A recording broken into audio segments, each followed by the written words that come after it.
found my perfect sound. Can you see the fire in my eyes? Bitches burning out. Lightning in a bottle. I think I just found my perfect sound. Can you see the fire in my eyes? Bitches burning out. Yo, what is up? It's First Choice Fantasy. We are on a week 6 start sits. Today's episode is running backs, wide receivers. Week 5 did not treat me and Brandon well. Alex did okay. Alex is still at the top of the leaderboards. Brandon has actually switched positions with me, so I am confident in this week's start sits. Do you guys have any other opinions or comments before we do just dive right into this? I do not. No, probably don't take my advice. I've been on a cold streak. Respectable. All right. The comp. Oh my God. All right. Interesting. All right. I'm going to go first. I like Damian Williams this week against the Packers. Yeah, backup running back in the mess of the Chicago offense. But Green Bay hasn't been all that great at stopping the run this year. At least by the time I turn on the game, they're not. So he'll probably be great at it this weekend. But Williams should get time, should get touches. I like him to do some damage.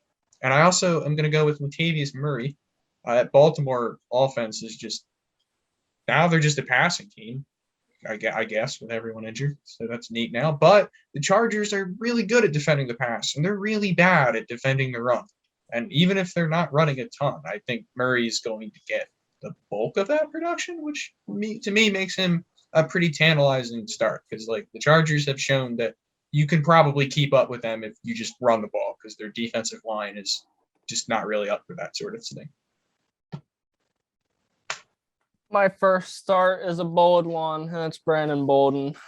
You know what? This man he's taken in some targets. He was targeted a lot during the Buccaneers game. He had 6 targets. He really stepped into that James White role. And this is a super good offense across the field in Dallas. And I feel like Bolden is necessary in this situation for the Patriots.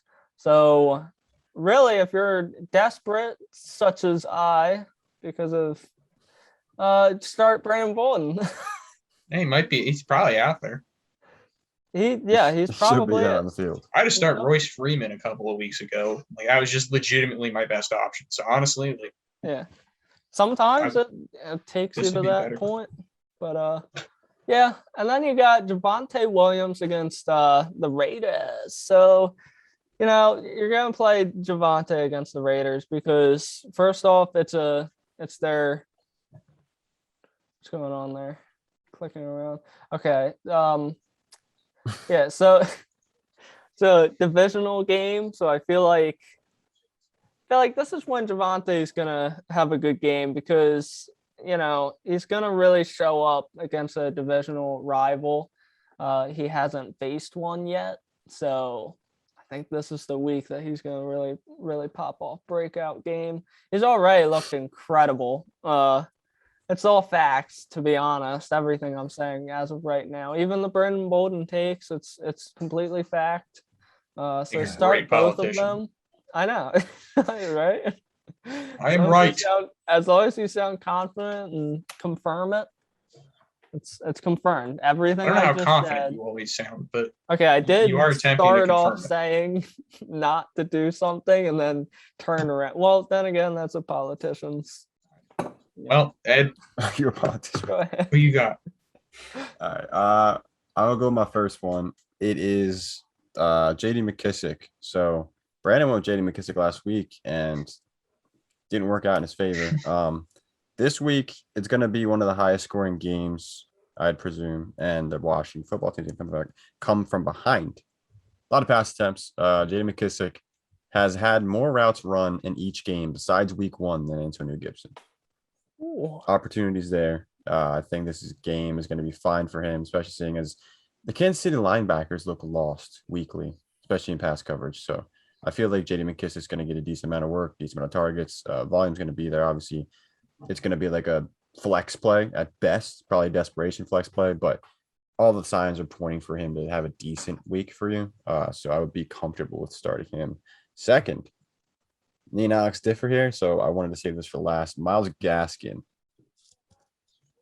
Myles Gaskin has been really efficient. So I think he may have been a pretender for me early in the season or before the season. He hasn't really got that much volume. Besides targets this past week, I think he had 10 targets, which was absurd. I do think they start using him more and more because he has been efficient. He's been the best running back on the roster. Jacksonville's defense, like you said earlier, Alex, they don't have an interest in really playing defense. So I do think Myles Gaskin is going to show off his ability this week and the fact that he could possibly get a decent amount of targets as well again. So that's an interesting start to me. Obviously, no running back 1, running back 2, but a flex play, I would say. I'm comfortable with that. I do not love Gaskin this week because to me, most of Gaskin's value has come when they've been behind and when they've just been peppering in with targets like against defenses, like basically just conceding checkdowns. And I don't think Jacksonville's going to be able to put a commanding lead over Miami, which would mean I don't think Gaskin's going to get the necessary amount of touches to where I feel like he'll be worth it. Like I feel like I'm banking on him scoring a touchdown this game. And I don't love that. I mean, they could run him this week, or they could give Malcolm Brown and the other guy like 12 carries apiece and give Myles Gaskin like 6 touches. So I doubt they'll be down 45-17 at any point. But scored both of his touchdowns when they were still in the game at that point. I thought the one touchdown came pretty early in the game, like first half. This man gets his targets when they're losing. They knew what they had to do. Maybe they won't have to do it against Jackson. Well, now they know what they're going to have to continue doing because they clearly were better doing it. Tua will forget that he exists. My other sit for this week is Damian Harris against Dallas for like probably the same reasons that Brandon is suggesting you should start Brandon Bolden. I will caution you, though, that Belichick, prior to Harris, like a week ago, was giving Harris targets. But now Harris is a little banged up. It should be fine, but he's banged up last week. And like he fumbled before he got hurt. And Bill Belichick does not like fumbling. And Damian Harris is now fumbled twice. That's not a great sign for him. And a game that they're probably not going to be able to just be running the ball. So I feel like same with Gaskin. You're almost just hoping for him to score a lucky touchdown. And a rainy day ball control could be a problem for Damian Harris as well. Oh, that's coming into the season. He had like one of the lowest fumbling rates like in the NFL. This man carried a football to like press conferences and shit. Now he's put the ball on the ground like twice, I think. Bill does not like that. We got Brandon Bolden, those goal line work now. All right. Gonna make it work. This guy's been getting a lot of goal line work. It's James Conner. But this week he's going up against a really good defensive line, good defensive front, and Cleveland Browns. I just don't see this week being a great week for him because I really see this being more of a passing attack on both sides of the field, hinting at my Baker Mayfield start. So I feel like if there were a running back in this backfield to start, it'd be Chase Edmonds, just for the receiving upside that he has. But James Conner does not have that upside as much. And Miles Sanders is my next sit. The Buccaneers, they showed last week that they can be beat through the air against running backs. Miles Sanders, unfortunately, does not go through the air. He runs the ball, and not very much. He can run the ball, but he doesn't very much. He's being limited. He's limited, and the Buccaneers' defense is going to limit him even more because their front is incredible. And yeah, Miles Sanders. It seems like whenever I pick Miles Sanders, it goes right. So just gonna keep going with Miles Sanders. Hopefully we get this out Thursday morning so somebody can actually listen to that advice. Hell yeah. Hell yeah. Hell yeah. We're gonna get it out as soon as possible. We're gonna get it out like Tuesday next Friday. Night. Like it's Tuesday. We're gonna get it out Tuesday. Right now. Literally as we 11:59, we'll have it out tonight. false promises. Ed, who you got? Yeah, that's a very hard deadline. The first one is going to be, well, they're both actually really relevant running backs that you might call me crazy for. But the first one's Josh Jacobs. I'm like sure if you that have one. him, you probably aren't sitting him. But if you have him and you have like, Myles Gaskin or like JD McKissick or somebody, I would put one of those people in for Josh Jacobs. Did Damian Williams even? Like that's not a bad swap. Their offense, they're projected some of the lowest points this week, and they're going against Denver's defense, which has been, one of the best defenses so far in the NFL. At least that's what people thought for the first 4 weeks. Week 5 is a little different, but Josh Jacobs in an offense that just lost their head coach, may be a little discombobulated, also expected to score at least points. Touchdown opportunity is going to be minimal. I don't know how it's going to be used. It might be a little scary. So I would probably sit him if I had him, but I don't have him. So it's good for me. Second person is Chris Carson against Pittsburgh. Pittsburgh's defense, again, rather good. And Chris Carson was hurt last week with a neck injury or whatever it was. I think he's good to go, or he's working towards being good to go. So if you do have him, don't be tricked into starting him. His volume isn't really there. Seattle's, again, another offense that has projected one of the lowest point totals this week, and another good defense playing against. So why would you start Chris Carson on his 14 carries for 41 yards with 0 touchdowns? Heard it here first. He'll get 2 touchdowns because fantasy's stupid. Football is stupid. Sure is. Receiver starts. I'm going to go with Hunter Renfrow because I do know one thing. Derek Carr will keep throwing him the ball for some reason, and I expect them to be losing to Denver. My man gets targets in the red zone like crazy for some reason, and he'll probably score a touchdown because, man, football's stupid. I'm also going to go with Jalen Waddle for the same reason that I say you should start Mike Gesicki, because they don't have any other receivers, and dude's going to get like 12 targets. They'll probably all be at the line of scrimmage, but maybe he can take one for 40 yards. And then if you're playing in PPR leagues, you got yourself a nice little day. Maybe he scores. Maybe he doesn't. I don't know. I like it. Another rookie, the Heisman, Devonta Smith. I'm going to have him starting against the Buccaneers. Buccaneers are susceptible through the air. And right now, we got the news about Dallas Goedert most likely not being able to be in the game. So Smith's going to get hyper targeted, and I'm going to bank on at least a touchdown from him. And then I got Brandon Cooks against the Colts. I believe we're stuck with the rookie again this week for Houston. However, I mean, he was able to get the ball moving a little bit, but Brandon Cooks wasn't necessarily involved in that game. So Indy has no DBs. And Indy does not have good DBs. Literally down to nobody. So, honestly, Brandon Cooks, I see him having a solid week. I think he's going to have his first touchdown of the year against the Colts. Definitely see that. All righty. Into mine, my not so bold one would be Odell, though you probably feel a little bit burnt after last week. I feel really fucking burnt. The team or the game put up 89 total NFL points. Odell got 4 total fantasy points. Mind-boggling. Brandon and I were talking about that earlier. I should have waited for you to come back. Oh, you're talking about, okay, that's fair. He got out-targeted by Rashard Higgins, out-targeted by Donovan Peoples-Jones.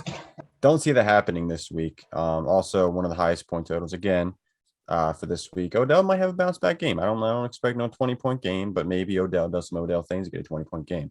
But I do like to start this week. Next is probably a very, very high priority waiver target here for a lot of people. Quintez Cephas is out, I think, for the season, possibly. Khalif Raymond has not done he didn't do shit this past week. TJ Hawkinson, as you've seen in the quarterback tight end episode, is my tight end 1 for the week. So I decided to go with that, I guess you would say, with another target on that offense, Amon-Ra St. Brown against Cincy. Really, because he has gotten 2 nicely targeted games these past 2 games, and Quintez Cephas is out. Cincinnati's defense is decent, but it's not anything special, I would say. And Amon-Ra might just get hyper targeted, so it could be useful. Like All right, let's move into some sits. Allow me to share some infuriating news. Laviska Shenault in two receiver sets is not on the field. Instead, it is Marvin Jones Jr. and Jamal Agnew or Tavon Austin. Okay. All right. If I'm an owner, that's probably more of a fireable offense than all of the other shit Urban has done. Urban has done enough to get fired at least 3 times. So, yeah, unfortunately, I think you have to be hesitant on Shenault for right now until Urban Meyer gets fired, because somehow he thinks that Tavon Austin is a superior player. And I actually support Agnew getting more snaps. Dude is dynamic as hell, but he is a cornerback. And you're starting him at wide receiver over Laviska Shenault, who is a professional wide receiver. I guess Agnew technically isn't a cornerback. I guess he's more just a gadget player. But still, a boundary receiver instead of all right, whatever.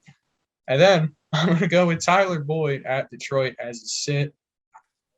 I don't know if Burrow's necessarily going to have to throw a lot in this game, and I feel like Boyd's in a potentially precarious situation where he could be becoming the 3.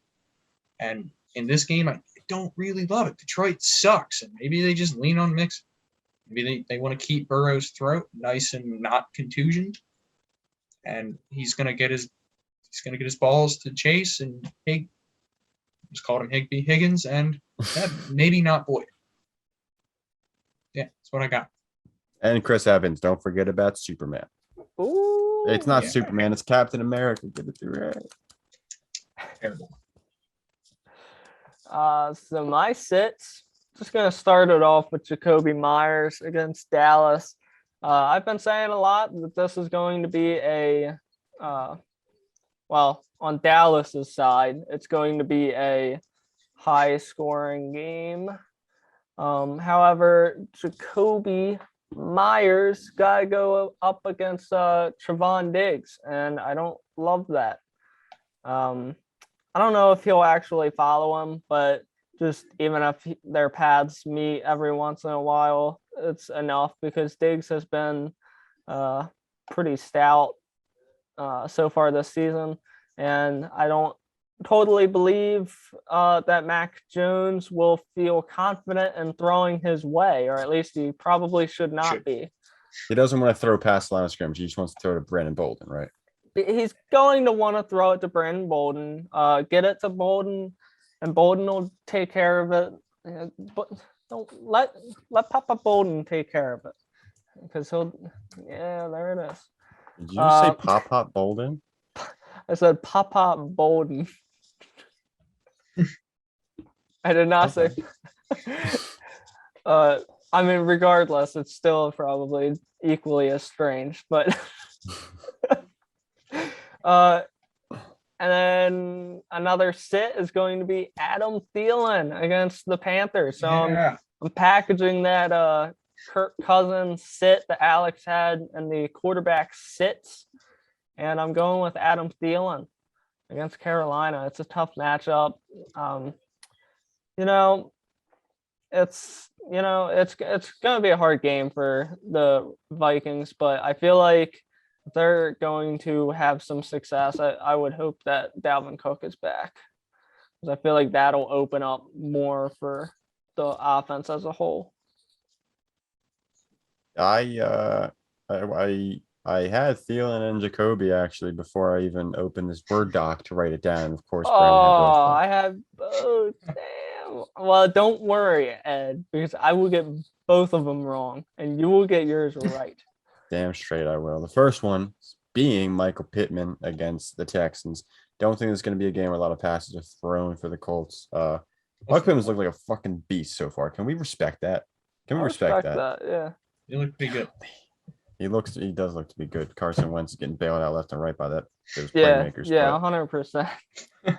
Anyway, Michael Pittman against Houston, like I said, pretty much low scoring game. Not many passes thrown for the Colts, probably a lot on the ground. Marlon Mack might get some more run. It's crazy they were using him so much in that game. And they choked it away because they didn't keep on putting up points. Anyway, Michael Pittman. Second one is Giants wide receivers that are fantasy relevant. I'm not talking about no Colin Johnson. I'm not talking about no some other guy who might get like a 50-yard touchdown or some shit. I'm talking about the people that you actually will want to start. Don't start them. Sterling Shepard being one. Darius Slayton, you probably don't want to start him, but if any of these players do play, just sit them all. Kadarius Toney, a little bit banged up, but I think he's supposed to play. Might get suspended, or maybe not. Oh, that's a good point. Didn't even think about that one. I haven't heard anything about that. Yeah, that's surprising. I could just be I spitballing. didn't even think about that. I am, in fact. That's fair. Well, he might be suspended. Definitely sit him if he's suspended. Or don't. Or start him, yeah. Or just fade me completely. Start him. This episode, yeah. Make your league commissioner really upset. And then when he asks you why you're starting Kadarius Toney, and just like, were you watching last week? Did you see? I totally understand. Like my team is full of fighters. Like that's we're dogs, pretty much. Right. What you got to say to them. But yeah, that's it. That's running back of the week In the league. in the whole league. In the whole league. I guess I'm going first. It's McCaffrey because he's back to haunt all of you. It's McCaffrey because he's back to haunt all of you. You're wrong. It's Najee Harris against Seattle. Juju is out for the year. And now Najee will be gathering in some targets. He's going to be the best running back this week. I hope so. All right, receiver. I got Tyreek Hill. Going to get hurt again. Because Washington, don't you say these things. Washington does not guard the deep ball. And as you might have heard, Tyreek Hill is pretty solid at this. Wait, really? Might surprise you. After last week, that would surprise me. I am going with DJ Moore against Minnesota. I like this matchup. Yeah. I like it. I like it. It's gonna get out of hand with some DJ TDs. I got a quarterback wide receiver stack here. Stephon Diggs. He's gonna ball out Monday night against Tennessee. Tennessee's defense does not exist. Simple as that. They just They're have fake. open field. No solution. Tennessee's defense. Tennessee's secondary specifically, but There's no one. All right. I like it. I like this entire week. That is the I tweet. feel like we're all gonna get every single one of these correct. I don't see how we wouldn't. It's the optimism we're looking for. well, I know one that I'm just gonna throw in the trash can immediately, and that's Brandon Bolden. I'm throwing Brandon's that up decision. to the stars and back because he's going to go crazy. And you know what? I just have to Dan Arnold. I'm just gonna say his name. Just another episode. Gotta say his And name I every think single with episode. that's all we got. That is all we got. So dislike, don't dislike. Dislike, Comment Dan unsubscribe, Arnold and throw away your computer. Support Do all of the support the above. Arnold. Goodbye. Later. Support the Arnold. This guy.